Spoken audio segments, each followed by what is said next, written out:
कि जनता की जो आवाज होती है वो भगवान का नगाड़ा होता है। निश्चित रूप से आपकी सरकार बढ़ेगी और सरकार बनने के बाद मैं आपकी सारी दुख तकलीफ और मुसीबतों का निवारण करने का काम करूंगा। ये मेरे कहने की आवश्यकता नहीं। अगर अतीत में हमने अच्छे काम किए हैं तो भविष्य में और ज़्यादा अच्छे काम करेंगे। हम बेरोजगार युवकों को रोजगार प्रदान करेंगे। आपके बीच में 10.5 साल के बाद आने का मुझे अवसर मिला। कांग्रेस पार्टी की सरकार ने एक साजिश और षड्यंत्र करके मुझे 10 साल के लिए जेल भिजवाने का काम किया और फिर मेरी गैर हाजिरी में एक दुष्प्रचार किया कि अब चौटाला तो जेल में मरेगा और इंडियन नेशनल लोकदल पार्टी समाप्त हो जाएगी। आप बधाई के पात्र हैं कि मेरी गैर हाजिरी में आपने संगठन को पहले के मुकाबले में ज़्यादा मजबूत बनाया। मैं आपसे उम्मीद रखता हूं कि आज आपके संगठन की मजबूती की बहुत आवश्यकता है। ये जन सम्मान इस बात को प्रमाणित करता है कि आपने निश्चित रूप से इस भ्रष्ट और कुरूप सरकार को बदलने का मन बना लिया। जेल से रिहा होने के बाद पहली दफा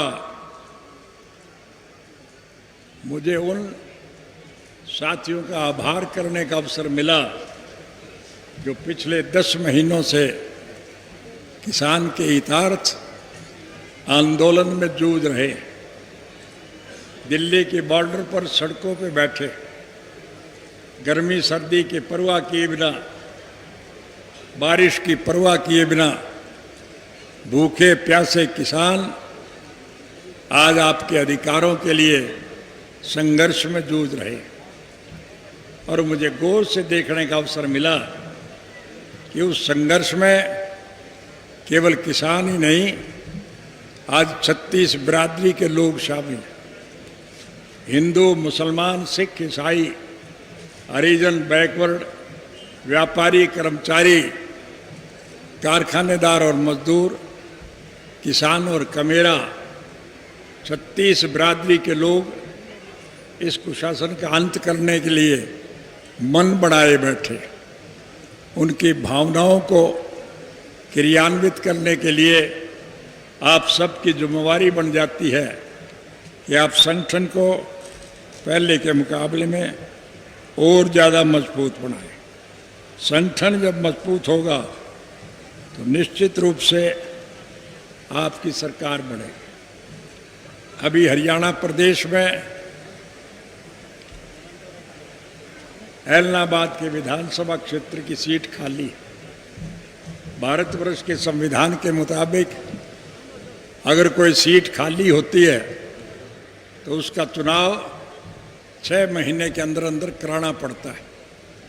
लेकिन सरकार इस डर से उस चुनाव को टालती जा रही है कि सरकार में तुम्हारी हार होगी, इसलिए वो इस चुनाव को टाल रहे।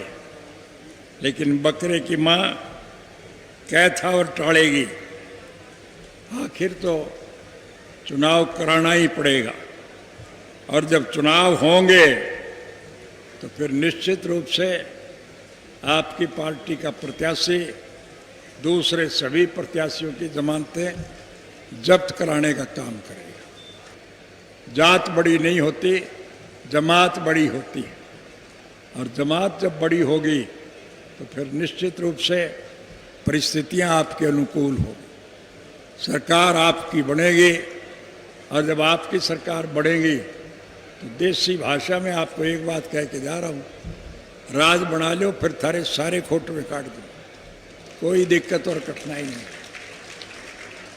3210 बच्चों को नौकरी देने के नाम पर मुझे 10 साल की बजाय 10.5 साल जेल काटनी पड़ी थी। अब के मैं आपसे वायदा करता हूँ कि सरकार बनने के बाद हम हर पढ़े लिखे युवक को उसकी योग्यता के मुताबिक सरकारी नौकरी देंगे। चाहे कोई हिंदू है, सिख है, मुसलमान है, ईसाई, चाहे हरिजन है, चाहे बैकवर्ड है, चाहे व्यापारी है, चाहे कर्मचारी है, चाहे मजदूर है या किसान है, चाहे किसान है या कमेरा है, हम सबको उसकी योग्यता के मुताबिक नौकरी देने का काम करें। और गांव का और शहर का जो कोई आदमी अच्छे पद पर बैठेगा, फिर वो गांव की भलाई की बात सोचेगा कि नहीं सोचेगा। इसलिए योग्य लोगों को अच्छे पदों पर बिठाने का काम हम करेंगे। चाहे उस योग्य बच्चे के माँ बाप ने किसी कारणवश मजबूरी में आके वोट कहीं भी दिया हो, हम इसमें वोट की राजनीति का दखल नहीं माने। किसी योग्य माँ बाप के गलत निर्णय की वजह से उसको सजा मिले, हम इसके पक्षधर नहीं हैं। हम हर बच्चे को नौकरी देंगे, चाहे मुझे बाद में फांसी टूटना पड़े, मुझे उसकी कोई चिंता नहीं है। मैं चाहता हूँ हरियाणा को सम्मान मिले, हरियाणा का किसान और कमेरे को रोजगार मिले, हरियाणा का आपसी भाईचारा मजबूत हो। और जब 36 जात के लोग इकट्ठे होंगे तो फिर जात पात का जहर फैलाने वाले इस लुटेरी सरकार का पतन निश्चित रूप से होगा। फिर आपकी सरकार बनेगी, और जब आपकी सरकार बनेगी तो फिर आपको अनेक प्रकार की सहूलियात और सुविधाएं मिलेगी। इसलिए आप इतनी भारी संख्या में आए, ये कोई पहला अवसर नहीं है। जब भी हमारी जनसभाएं होती है, इसी प्रकार का अपार जनसमूह हमारी सभाओं में आता है। मैं देखता हुआ आया हूँ, जितने लोग यहाँ सभास्थल में उपस्थित है, उससे दोगुनी संख्या में लोग सड़कों पे है, वो पहुँच नहीं पाए हैं अब तक। इसलिए लोग 70% नहीं 100% आपके साथ है।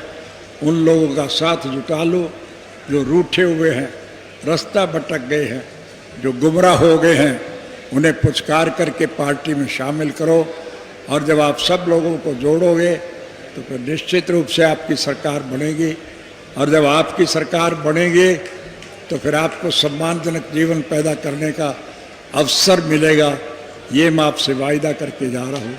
दोस्तों, मेरे कहने की आवश्यकता नहीं। अगर अतीत में हमने अच्छे काम किए हैं तो भविष्य में और ज़्यादा अच्छे काम करेंगे, ये आपके मन में विश्वास होना चाहिए। यही सब बातें करने के लिए आज स्वर्गीय चौधरी देवीलाल जी के पवित्र जन्म दिवस पर हम सब लोग इकट्ठे हुए हैं।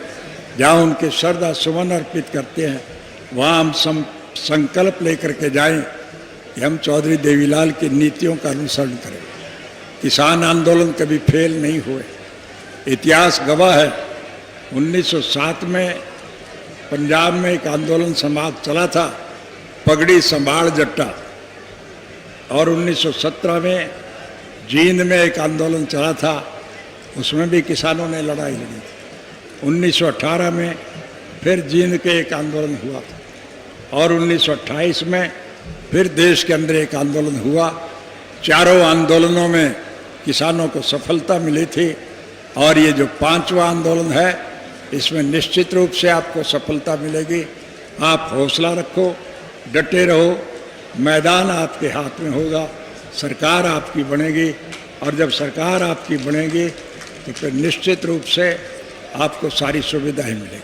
अब आपको 4 साल इंतजार करने की जरूरत है। ऐलनाबाद का चुनाव निश्चित रूप से आपकी पार्टी का प्रत्याशी जीतेगा। और आपकी पार्टी के प्रत्याशी के मुकाबले में जो लोग भी चुनाव लड़ेंगे, उन सब की जमानतें जब्त होगी। इंडियन नेशनल लोकदल पार्टी का उम्मीदवार भारी मतों से विजयी होगा। और फिर इस सरकार में भगदड़ मच जाएगी, इस सरकार में खलबली मच जाएगी, गठबंधन टूट जाएंगे। जो इनके चुने हुए साथी हैं वो इनको छोड़ करके हमारे साथ शामिल हो जाएंगे। और जब सरकार अलग में रहेगी तो फिर निश्चित रूप से मध्यावधि चुनाव होंगे। और मध्यावधि जब चुनाव होंगे तो फिर हरियाणा प्रदेश में आपकी सरकार बनना निश्चित है। और जब आपकी हरियाणा में सरकार बनेगी तो उसका अनुसरण देश के दूसरे हिस्सों की सरकारें भी करेगी। सारे देश में परिवर्तन आएगा। और इस परिवर्तन का श्रेय हरियाणा प्रदेश के बहादुर और जागरूक मतदाताओं का मिलेगा। इसलिए आपसे एक ही निवेदन करूंगा कि आप चौधरी देवीलाल जी के नक्शे कदम पर चलते हुए उनको हर प्रकार का सम्मान प्रदान करें, उनको श्रद्धा सुमन अर्पित करें और उनकी नीतियों का अनुसरण करते हुए संगठन को मजबूत बनाएं। यही आग्रह करने के लिए आज आपको निमंत्रण देकर के यहाँ बुलाया। आप आए, मैं आपका आभार व्यक्त करता हूँ। चौधरी देवीलाल जी को ये देश ताऊ के नाम से याद करता है और ताऊ की भूमिका अच्छे ढंग से रही है।